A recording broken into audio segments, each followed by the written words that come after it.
전기차 브랜드에서 AI 업체로 굉장히 잘 전환하고 있다는 느낌이 들었고요. 어떤 부분에서 그걸 느꼈냐면 결국은 이익률이거든요. 그러니까 이익을 잘 내야지 결국 캐펙스를 잘 진행할 수 있는 거고요. 해리스가 돼도 중장기적으로는 테슬라는 좋아진다고 봤거든요. 근데 이제는 단기적으로도 좋아질 가능성이 높아진 거죠. 사실 테슬라는 계속 좋게 봤고 더 좋아질 것 같습니다.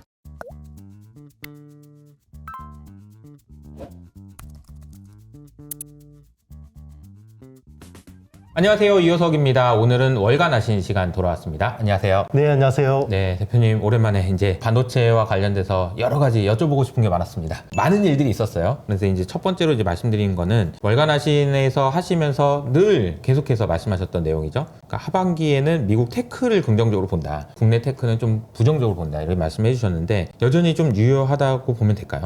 네, 뭐 여전히 유효하고요. 제가 조금 이제 뷰를 조금 더 바꿨는데요.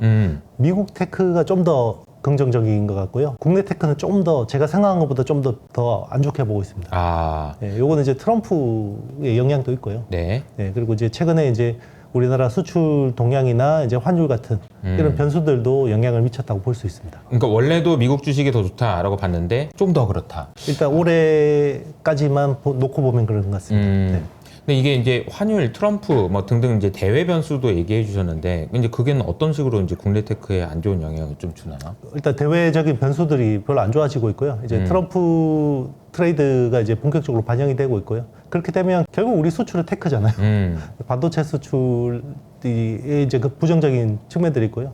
그리고 이제 수급적으로도 보면 더 이제 오히려 이제 강달러나 이제 미국 테크 중심으로 또 수급이 쏠릴 가능성이 높아지고 있고 더 어떻게 보면 본질적인 이슈인데요.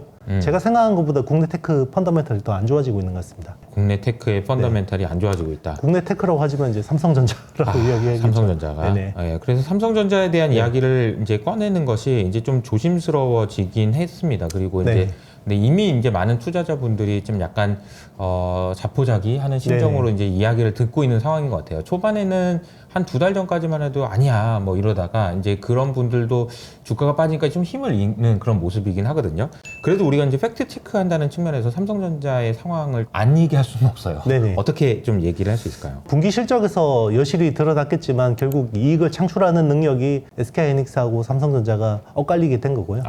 거기서는 결국 AI의 수혜, 어떤 그 포지션에 따라서 지금 달라진다고 볼 수 있고, 제가 이제 여기서 계속 나와서 말씀드린 부분이 3분기 내에 HBM3 콜 받을 것 같고, 연내 HBM3 그 12단, 8단은 3분기 내 콜 받고 12단은 연내 콜 받고 내년에 납품할 것 같습니다라고 이야기했는데 안 될 것 같습니다. 3분기 내 콜은 일단 이제 뉴스상으로 보도가 됐고요. 저기 아마 8단이 연내 콜 진행하는 걸로 해야 될 것 같은데 여기서 또 더 안 좋은 부분이 있는데 사실 이거는 이제 우리가 사석에서 이야기하던 부분들이긴 해요. D램 자체에 뭔가 문제가 있는 거 아니냐. 특히나 이제 뭐 반도체 분석하시는 분들은 연초에도 대충은 알고 있었어요. 근데 이제 이게 사실 긴가민가 했던 거죠. 설마 삼성이.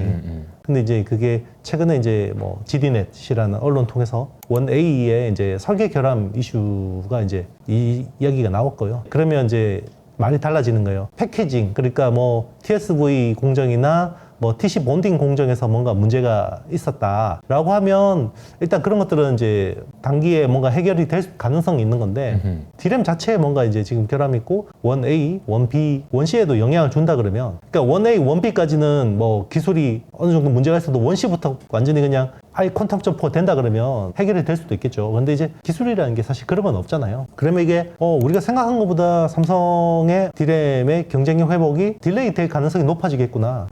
이런 것들을 이제 감안을 해야 되는 거죠. 최근에 이제 더 뭐 이렇게 삼성에 대해서 조금 이제 부정적으로 보게 된 어떤 이야기들이 지금 일단은 이제 어떤 내부적인 펀더멘탈과 대외적인 어떤 요건들이 더 안 좋아졌다라는 것들을 이제 봐야 될 것 같고요. 원A가 뭐야? 이렇게 얘기하시는 분이 있는데 이게 네네. 뭐예요? D램 자체에 문제가 생겼다. D램이 이제 10나노대 선단 공정이 진행되고 있거든요. 네. 그래서 1세대가 1X, 2세대 1Y, 3세대가 1Z예요. 1Z까지는 삼성이 오히려 선단 공정 기술이 앞서 있었고요. 근데 이제 1A부터 뒤집어지기 시작했거든요. 그러니까 1X는 19나노, 1Y는 뭐 18나노, 원 Z는 한 16나노 정도로 보시면 되고요.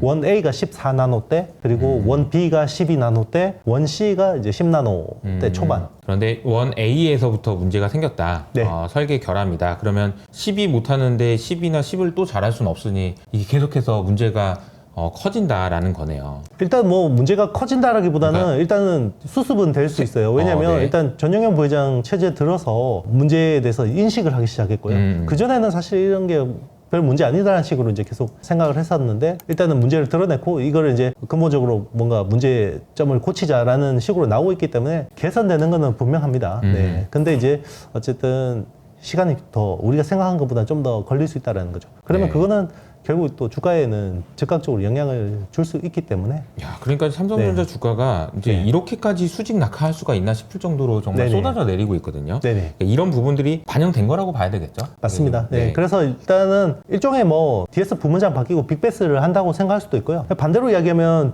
투자하는 입장에서는 반대로 보여야 되는 측면도 있습니다. 제가 지금 막 이렇게 안 좋은 이야기들을 한다고 해서 이거는 펀더멘탈적인 이슈고요. 근데 시장에는 이미 프라이싱이 돼 있을 가능성이 높고, 근데 오히려 이제 투자의 관점에서는 오히려 반대로 볼 필요도 있습니다. 이제 오히려 이제 PBR 이제 한 배가 됐다. 삼성전자가 네네. 세상에. 아무리 그래도 삼성전자인데 삼성전자가 PBR 한 배는 이건 기회다라고 생각하시는 분들도 있어서 제 주변에도 좋게 봐주려고 어떻게든. 근데 아직은 그게 안 보여서 그죠? 그렇죠. 이게 딱 2년 전에 SK하이닉스가 이랬습니다. 네. SK하이닉스 망한다 그랬잖아요. 어떻게 보면 삼성 입장에서는 SK하이닉스의 HBM 같은 뭔가 엄청난 턴어라운드 모멘텀을 잡아야 되는 거긴 하죠. 그래서 그게 아직 확인이 안 되긴 했지만 맞습니다. 항상 네. 반도체 주식은 과거에도 그랬고 뭐 앞으로 어떨지 모르겠지만 진짜 뭐 망한다고 할 때가 오히려 기회여가지고 그렇죠. 네. 삼성전자에 대해서는 아직은 뭐 이렇다 할 트리거는 없어요. 주가가 움직일 만한 좋은 얘기는 없죠. 그죠? 그래서 이제 투자는 사실 굉장히 롱텀으로 하시는 투자자들이 보는 게 맞아요. 네, 그래서 당장 한두 달 동안 괴로워서 못 견디겠다 이런 분들은 그쵸. 지금은 삼성전자는 그냥 안 보는 게 낫습니다. 대신에 이제 반대로 생각해 보면 악재에 대한 주가 반응이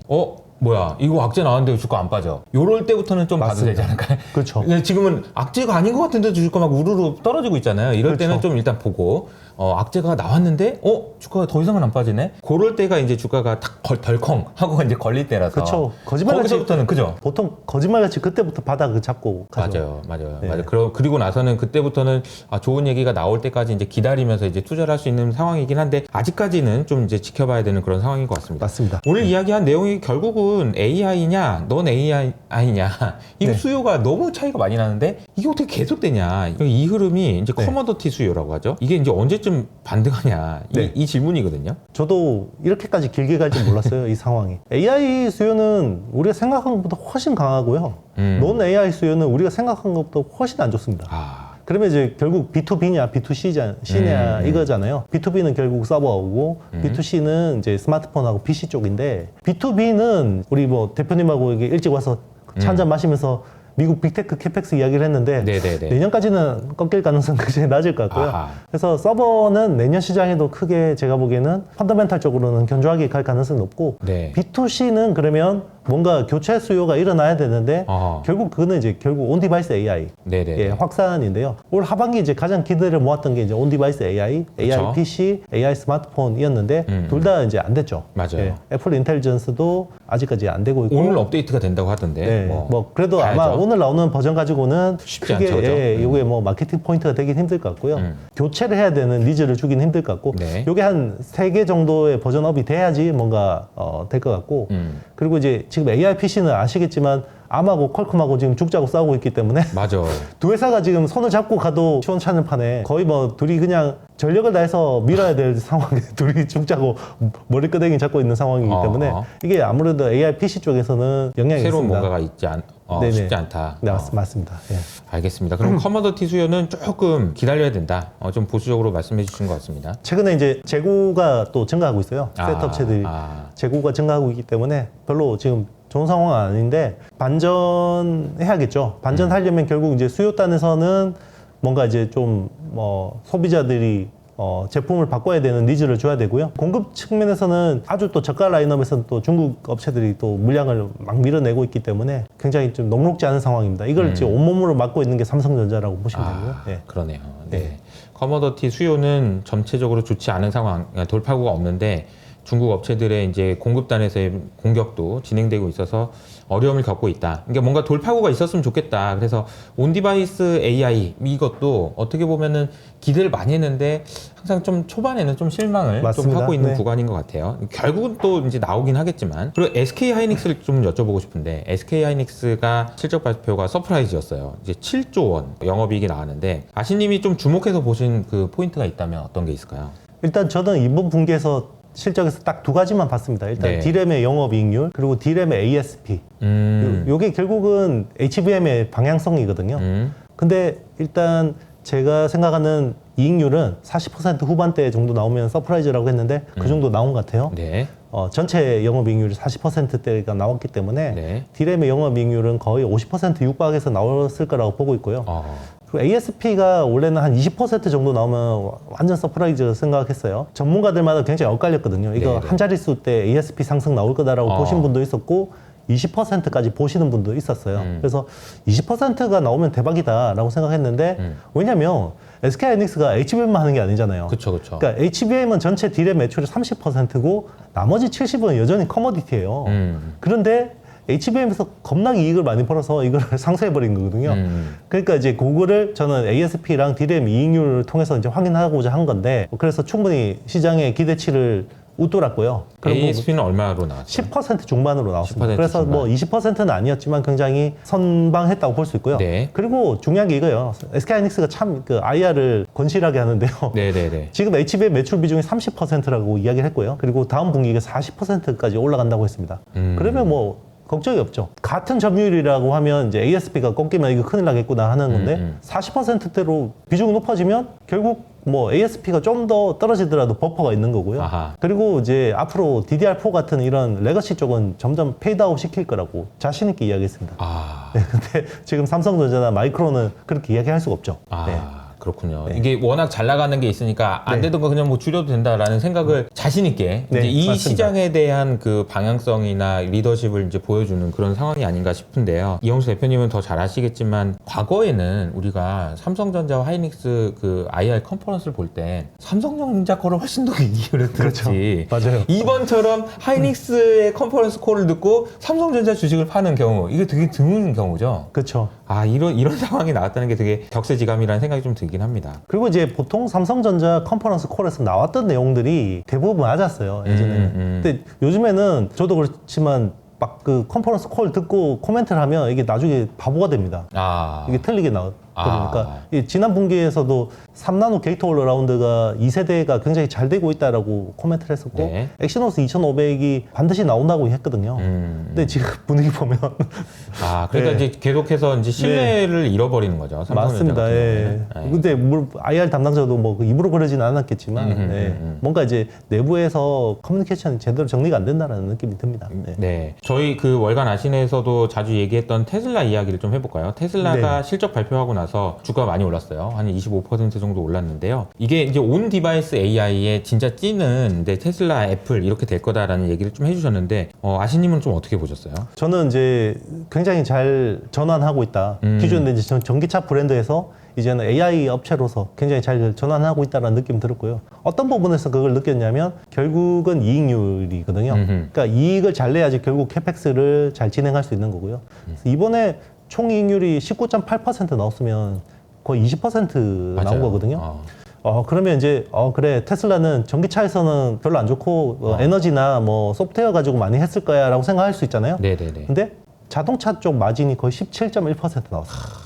전 세계 자동차 업체 중에 17.1% 마진 나오는 회사가 없거든요. 맞아요. 두 자릿수 이익 내는 회사도 없습니다. 결국 생산성이 엄청나게 올라갔어요. 그쵸. 그러니까 원가가 절감된 거고요. 원가 절감에는 결국 이제 로봇 같은 자동화가 큰 역할을 했을 거라고 보고 있는 거고, 저기 에너지 쪽도 굉장히 성장세가 90% 전년 대비 뭐 늘었고, 그리고 소프트웨어 쪽도 지금 뭐 FSD나 이런 쪽이 이런 건 사실 이제 트럼프를 열심히 밀었죠. 그리고 트럼프에다가 캠프에다가 거의 1,000억 원. 7,500만 달러를 밀었기 때문에 그걸 이제 1,000억 원을 투입했으면 그 몇 배는 자기가 받을 거라고 생각하고 받을 거라고 생각하고 하는 건데요. 그쵸. 그게 이제 저는 뭐 보조금이나 이런 식은 아닐 것 같고 민주당처럼 저는 적어도 규제 완화나 이제 중국과의 협상에서 중요한 지렛대가 될 수 있다고 생각하고 일론이 열심히 선거운동하면서 정말 이게 뒤집어졌거든요. 그럼 트럼프도 이거 알고 있을 거고 네. 그래서 정말 예쁠 거예요. 자기가 대통령 되면 이제 국가효율위원회인가 뭐 거기 만들어서 위원장 자리 아마 줄 것 같은데 그러면 이제 일론의 정치적인 위상도 높아집니다. 그걸 또 이제 중국 비즈니스에 잘 활용하겠죠. 일론은 스마트하니까. 사실 테슬라는 계속 좋게 받고 더 좋아질 것 같습니다. 아, 네. 그렇군요. 네, 그러니까 네. 이제 뭐 트럼프가 안 되면 이거는 단기적으로 굉장히 뭔가 좀 이제 문제가 있을 수 문제가 있죠. 있을 수도 있지만 그럼에도 불구하고 저는 해리스가 돼도 중장기적으로는 테슬라는 좋아진다고 봤거든요. 아하. 근데 이제는 뭐 단기적으로도 좋아질 가능성이 높아진 거죠. 네. 트럼프가 될 가능성이 이제 높다라는 이야기가 나오지만 그래도 대선은 네, 또 까봐야 모르죠. 되니까. 까봐야 하니까. 그러니까 이제 네. 뭐 여론조사만 하고 투표장에 안 갈 수도 있는 거라서. 맞습니다. 결과적으로 선거 결과는 확인을 해봐야 되겠지만. 그럼요. 네. 네, 근데 지금 분위기상으로는 트럼프가 될 가능성이 높아 보여요. 그렇게 되면 이제 테슬라 그리고 일론 머스크, 트럼프 합쳐서 아까 이제 시작하기 전에 얘기했지만 진짜 전쟁 모드로 가지 않겠냐. 중국과의 이제 AI 가지고 이제 제대로 전쟁을 하지 않겠냐. 이게 이제 투자회사 관점에서 보면은 나쁠 게 없다. 이런 생각이 좀 들기도 합니다. 그래서 테슬라 이야기까지 좀 했고요. 자, 그러면은 이제 우리나라 테크 이야기 하면서 좀 마무리 해볼까요? 일부를. 우리나라 테크 주식이 좀 부진해요. 이제 삼성전자 이야기를 좀 해주셨는데 앞으로의 전망까지 포함해서 이제 우리나라 테크 주식에 대한 이야기 좀 마무리 해주신다면 어떨까요? 일단 뭐 지금은 SK하이닉스가 제일 좋은 국내에서는 제일 좋은 어떤 투자처가 될 가능성이 높고요. 당분간 SK하이닉스는 미국 테크하고 비슷하게 움직일 것 같아요. 그러니까 네네. 동조화된다고 볼 수 있는 거고요. SK하이닉스의 매출 비중에서 계속해서 미국 빅테크들의 비중이 계속해서 높아지게 됩니다. 요즘에 보면 우리나라가 대만을 통해서 벌어들이는 달러가 많잖아요. 네네. 대만의 대무역 적자 국가가 일본을 제치고 우리나라가 제대가 됐더라고요. 네, 그만큼 지금 대만이 이제 결국 TSMC가 SK하이닉스한테 HBM을 사오면서 무역 적자가 이제 커지는 건데 이제 그런 것만 봐도 앞으로 SK하이닉스는 점점 더 중요한 역할을 할 것 같고 이미 하고 있고 맞습니다. 앞으로도 그렇게 될 가능성이 높다는 그렇죠. 거죠. 적어도 이제 HBM3까지는 이 기술까지는 무조건 가는 거예요. 이거는 연단위 계약이잖아요. 연간의 생산량과 가격대로 사가는 거기 때문에 네네. 제가 보기에는 SK하이닉스가 HBM3에서 원래는 좀 입지가 약간 위태위태했었는데 결국은 정리가 된 거고요. 그러면 이제 HBM3까지 걱정 없고 그러면 결국 그 다음에 이제 HBM4부터 또 이제 다시 우려에 대한 이야기들이 나올 텐데 그때까지는 저는 굉장히 뭐 편안하게 갈 수 있지 않을까 생각합니다. 네네. 하이닉스가 이제 가장 좋은 상황이고 삼성전자는 앞서 말씀드린 대로 일단 악재가 나왔는데 주가가 안 빠진다? 그럴 때까지는 좀 기다려보자. 맞아요. 그런 정도. 또 대한민국은 턴어라운드 시장이고 그 턴어라운드는 어떤 보유자 영역이거든요. 그쵸. 이거 따라잡을 수가 없어요. 맞아요. 사실 그 한번 턴어라운드 되면 뭐 중국 시장도 그렇지만 결국은 그 못 따라잡거든요.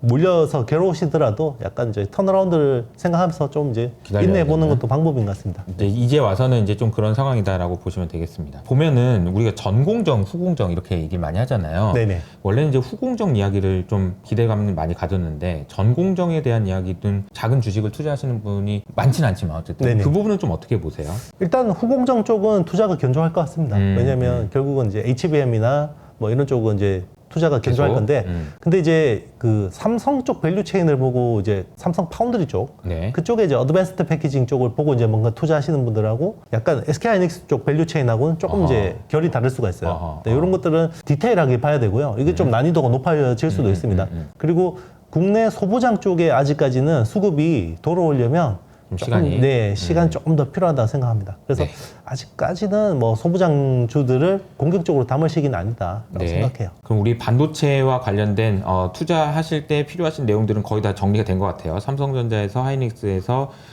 지금 빅테크에서 테슬라에서 이렇게 쭉 소부장 얘기까지 간단히 코멘트 해주셨는데요. 자, 그러면 이제 1부는 이 정도 마무리하고 이제 2부에서 계속해서 이어가도록 하겠습니다.